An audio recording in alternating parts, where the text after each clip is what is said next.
नमस्कार साहित्य प्रेमियों, आपका स्वागत है साहित्य सागर चैनल में। आज हम लेकर आए हैं मुंशी प्रेमचंद जी की लिखी कहानी घमंड का पुतला आए शाम होगी थी।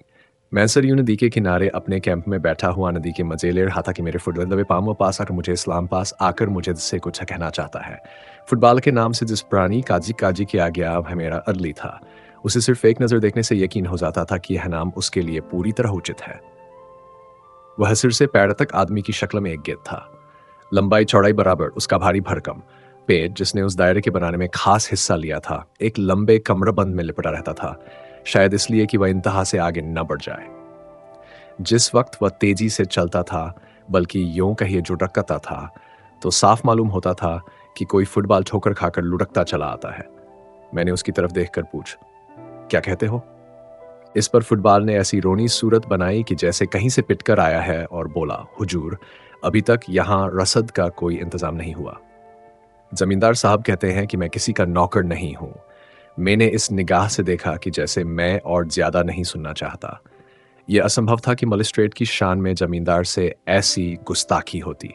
ये मेरे हाकिमाना गुस्से को भड़काने की एक बदतमीज कोशिश थी। मैंने पूछा, जमींदार कौन है?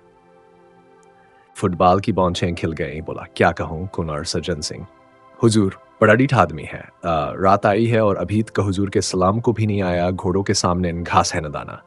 लश्कर के सब आदमी भूखे बैठे हुए हैं। मिट्टी का एक बर्तन भी नहीं भेजा। मुझे जमींदारों से रात दिन साबकार रहता था, मगर यह शिकायत कभी सुनने में नहीं आई थी। इसके विपरीत वह मेरी खाता जो में ऐसी जौं फिशानी शानी से कामले थे जो उनके स्वाभिमान के लिए ठीकन थी। उसमें दिल खोलकर आतिथ्य सत्कार करने का भावत निभीन होता था, न उसमें शिष्टाचार था, वैभव का प्रदर्शन जो ऐब है। इसके बजाय वहाँ बेजा रसूख की फिक्र और स्वार्थ की हवस साफ दिखाई देती भी, और इस रसूख बनाने की कीमत का व्योचित अतिशयोक्ति के साथ गरीबों से वसूल की जाती थी, जिनका बेक्सी के सिवा और कोई हाथ पकड़ने वाला नहीं। उनके बात करने के ढंग में वह मुलामियत और आजिजी बढ़ती जाती थी, जिसका स्वाभिमान से बैर है, और अक्सर ऐसे मौके आते थे जब इन खातिरदारियों से तंग होकर दिल चाहता था कि काश इन खुशामदी आदमियों की सूरतन देखनी पड़ती। मगर आज फुटबॉल की ज़बान से यह कैफियत सुनकर मेरी जो हालत हुई, उसने साबित कर दिया कि रोज़ रोज़ की खातिरदारियों और मीठी मीठी बातों ने मुझ पर असर किए बिना नहीं छोड़ा था।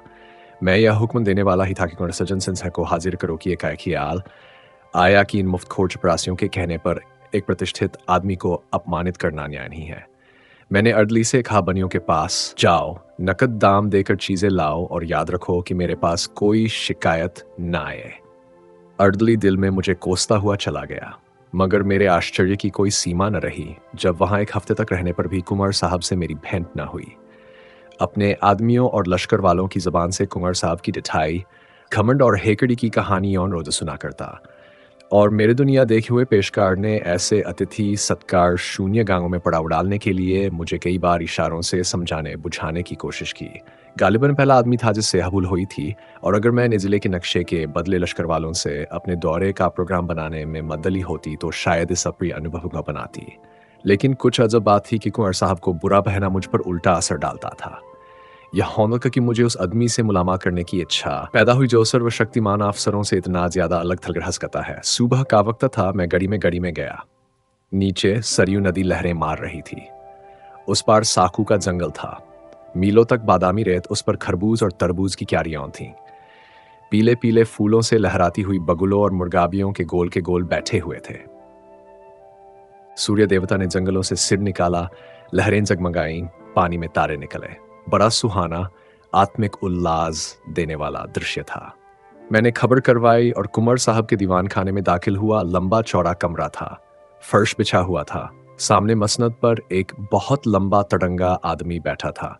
सर के बाल मुड़े हुए, गले में रुद्राक्ष की माला, लाल लाल ऊंचा माथा। पुरुषोचित अभिमान की इससे अच्छी तस्वीर नहीं हो सकती। चेहरे से रोबदाब बरसता था। कुंवर साहब ने मेरे सलाम को इस अंदाज से लिया कि जैसे वह इसके आदी हैं। मसनद से उठकर उन्होंने बहुत बड़पन के ढंग से मेरी अगवानी की, खैरियत पूछी, और इस तकलीफ के लिए मेरा शुक्रिया अदा करने के बाद इतर और पान से मेरी तवाज़ो की। तब वह मुझे अपनी उस गड़ी की सैर कराने चले जिसने किसी ज़माने में ज़रूर आसफुद्दौला को जिज किया होगा, मगर इस वक्त बहुत टूटी फीटी हालत में थी। यहाँ के एक एक रोड़े पर कुंवर साहब को नाज था। उनके खानदानी बड़पन और रुबदाब का जिक्र उनकी ज़बान से सुनकर विश्वासन करना असंभव था, बयान करने कारंगी यकीन को मजबूर कर था और वे उन कहानियों के सिर्फ पासबान ही थे, बल्कि वह उनके ईमान का हिस्सा थीं। और जहां तक उनकी शक्ति में था, उन्होंने अपनी आना निभाने में कभी कसर नहीं की। खूनदानी रईस थे, उनकी वंश परंपराएं यहाँ वहां टूटती हुई अंत में किसी महात्मा आशा से जाकर मिल जाती थी। उन्हें तपस्या और भक्ति और या कोई दावान था, लेकिन इस कागर उन्हें अवश्य था कि वे एक ऐश की संतान है, कश्मीरी संतान। पुरखों के जंगली कारनामे भी उनके लिए गर्व का कुछ कम कारण न थे। इतिहास में उनका कहीं जिक्र न हो, मगर खानदानी भाट ने उन्हें अमर बनाने में कोई कसर न रखी थी। और अगर शब्दों में खुद ताकत है तो ये गढ़ी रोहता से या कालिंजर किलो से आगे बढ़ी हुई थी। कम से कम प्राचीनता और बर्बादी के बाहम लक्षणों में तो उसकी मिसाल मुश्किल से मिल सकती थी, क्योंकि पुराने ज़माने में चाहे उसने मुहासरों और सुरंगों को हेत समझा हो, लेकिन वक्त वह चींटियों और दीमकों के हमलों का भी सामना न कर सकती थी। कुंवर सज्जन सिंह से मेरी भेंट बहुत संक्षिप्त थी, लेकिन इस दिलचस्प आदमी ने मुझे हमेशा के लिए अपना भक्त बना लिया। बड़ा समझदार, मामले को समझने वाला, दूरदर्शी आदमी था। आखिर मुझे उसका बिन पैसों का गुलाम बनना था। बरसात में सरयू नदी इस जोर शोर से चढ़ी कि हजारों गांव बर्बाद हो गए। बड़े बड़े तनावर दरख्त तिनकों की तरह बहते चले जाते थे। चारपाइयों पर सोते हुए बच्चे औरतें खूंटों पर बंधे हुए गए और बैल उसकी गर्जती हुई लहरों में समा गए। खेतों में ना चलती थी, शहर में उड़ती हुई खबरें पहुंची, सहायता के प्रस्ताव पास हुए। सैकड़ों ने सहानुभूति और शौक के अंतर्तार जिले के बड़े साहब की सेवा में भेजे। टाउन हॉल में कौमी हमदर्दी की पुरशोर सदाएं उठीं और उस हंगामे में बाढ़ पीड़ितों की दर्द भरी पुकारें दब गईं। सरकार के कानों में फरियाद पहुंची, एक जानचक मिशन तैयार किया गया। जमींदारों को हुक्म हुआ कि वे एक मिशन के सामने नुकसानों को विस्तार से बताएं और उसके रामपुर के महाराजा साहब को इस कमीशन का सभापति बनाया गया। जमींदारों में रेल पेल शुरू हुई। नसीब जागे, नुकसान के तखमीन का फैसला करने में कावी बुद्धि से काम लेना पड़ा। सुबह से शाम तक कमीशन के सामने एक जम खट्टर था। ऑनरेबल महाराजा साहब को सांस लेने की फुर्सतन थी। दलील और शादक का काम बात बनाने और खुशामद से लिया जाता था। महीनों यही कैफियत रही। नदी किनारे के ही जमींदार अपने नुकसान की फरियादें पेश कर गए। अगर कमीशन से किसी को कोई फायदा नहीं पहुंचा तो वह कुंवर सज्जन सिंह थे। उनके सारे मौजे सरयू के किनारे पर थे और सब तबाह हो गए थे। गढ़ी की दीवारें भी उसके हमलों से बच सकी थीं, मगर उनकी जबान ने खुशामद करना सीखा ही न था और यहाँ उसके बगैर रसाई मुश्किल थी। चुनांचे वह कमीशन के सामने ना आ सके। मियाद खत्म होने पर कमीशन ने रिपोर्ट पेश की। बाढ़ में डूबे हुए इलाकों में लगान की आम माफी हो गई। रिपोर्ट के मुताबिक सिर्फ सज्जन सिंह व भाग्यशाली जमींदार थे जिनका कोई नुकसान नहीं हुआ था। कुंवर साहब ने रिपोर्ट सुनी, मगर माथे पर बल न आया। उनके आसामी गढ़ी के सहन में जमा थे। ये हुक्म सुना तो रोने धोने लगे। तब कुंवर साहब उठे और बुलंद आवाज में बोले, मेरे इलाके भी माफी है, एक कौड़ी लगान लिया जाए। मैंने यह वाकया सुना और खुद ब खुद मेरी आंखों से आंसू पक पड़े। बेशक यह आदमी है जो हुकूमत और अख्तियार के तूफान में जड़ से उखड़ जाए, मगर झुकेगा नहीं। वह दिन भी याद रहेगा जब अयोध्या में हमारे जादू साकरने वाले कविशंकर को राष्ट्र की ओर से बधाई देने के लिए शानदार जलसा हुआ। हमारा गौरव, हमारा जो शिलाशंकर यूरोप और अमेरिका पर अपने काव्य का जादू करके वापस आया था, अपने कमालों पर घमंड करने वाले यूरोप ने उसकी पूजा की थी। उसकी भावनाओं, ब्राउनिंग और शेली के प्रेमियों को भी अपनी वफा का पाबंद न रहने दिया। उसकी जीवन सुधा से यूरोप के प्यासे जी उठे। सारे सभ्य संसार ने उसकी कल्पना की उड़ान से जुगा दी। उसने भारत को यूरोप की निगाहों में अगर ज्यादा नहीं तो यूनान और रोमों के पहलू में बिठा दिया था।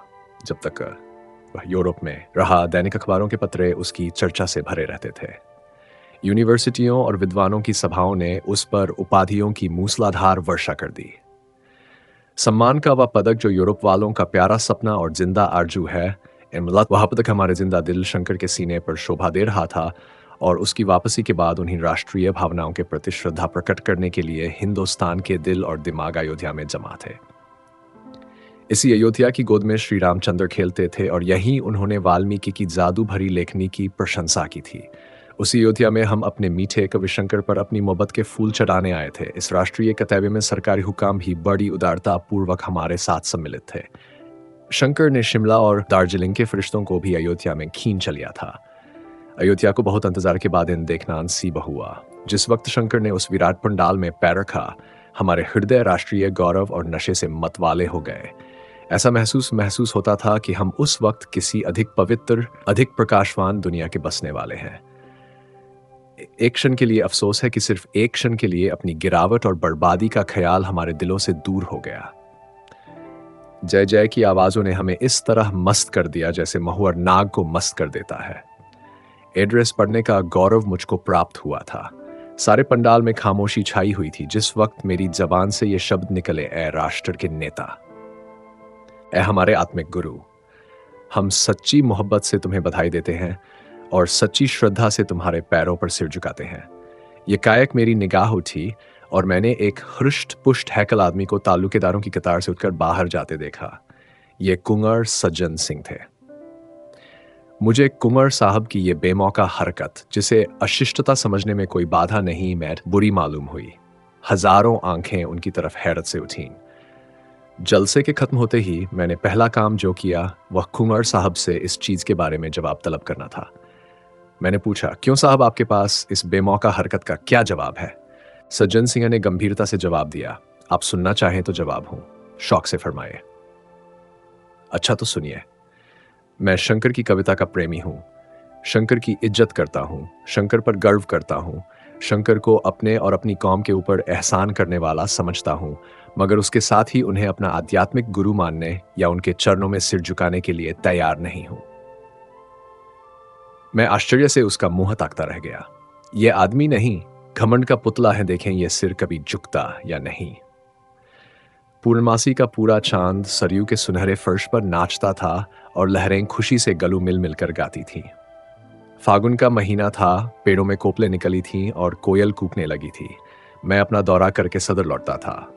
रास्ते में कुंवर सज्जन सिंह से मिलने का चाव मुझे उनके घर तक ले गया, जहां मैं बड़ी बेतकल्लुफी से जाता आता था। मैं शाम के वक्त नदी की सैर को चला। वह प्राणदायिनी हवा, वह उड़ती हुई लहरें, वह गहरी निस्तब्धता, सारा दृश्य एक आकर्षक सुहाना सपना था। चांद के चमकते हुए गीत से जिस तरह लहरें झूम रही थीं, उसी तरह मीठी चिंताओं से दिल उमड़ा आता था। मुझे ऊंचे कगार पर एक पेड़ के नीचे कुछ रोशनी दिखाई दी। मैं ऊपर चढ़ा। वहां बरगद की घनी छाया में धूनी जल रही थी। उसके सामने एक साधु पैर फैलाए बरगद की एक मोटी जटा के सहारे लेटे हुए थे। उनका चमकता हुआ हैरागी चमक को जाता था। नीले तालाब में कमल खिला हुआ था। उनके पैरों के पास एक दूसरा आदमी बैठा हुआ था। उसकी पीठ मेरी तरफ थी।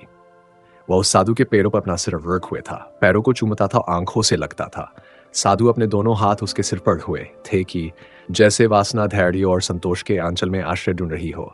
भोला लड़का माँ बाप की गोद में आ बैठा था। एकाएक वह झुका हुआ सर उठा और मेरी निगाह उसके चेहरे पर पड़ी। मुझे इसकता हो गया। मुझे सकता सांसा हो गए। वह सर जो झुकना जानता था इस वक्त जमीन छू रहा था। वह माथा जो एक ऊंचे मनसबदार के सामने न झुका, जो एक प्रतानी वैभवशाली महाराज के सामने न झुका, जो एक बड़े देश प्रेमी कवि और दार्शनिक के सामने न झुका, इस वक्त एक साधु के कदमों पर गिरा हुआ था। घमंड वैराग्य के सामने सिर झुकाए खड़ा था।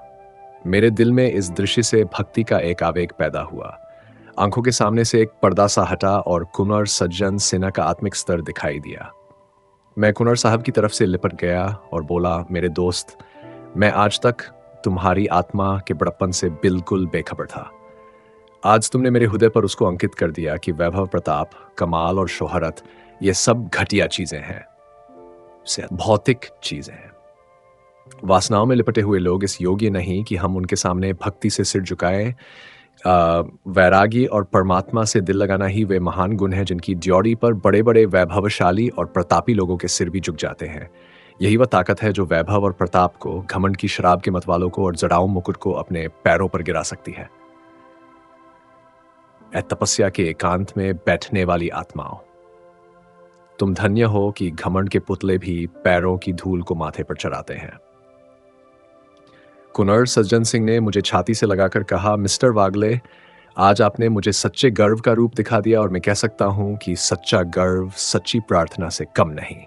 विश्वास मानिए, मुझे इस वक्त ऐसा मालूम होता है कि गर्व में भी आत्मिकता को पाया जा सकता है। आज मेरे सिर में गर्व का जो नशा है शायद वह कभी नहीं था। यदि इस प्रस्तुति ने आपके हृदय को स्पर्श किया हो तो कृपया इस वीडियो को लाइक करें, कमेंट करें और साहित्य सागर चैनल को सब्सक्राइब करना न भूलें। धन्यवाद।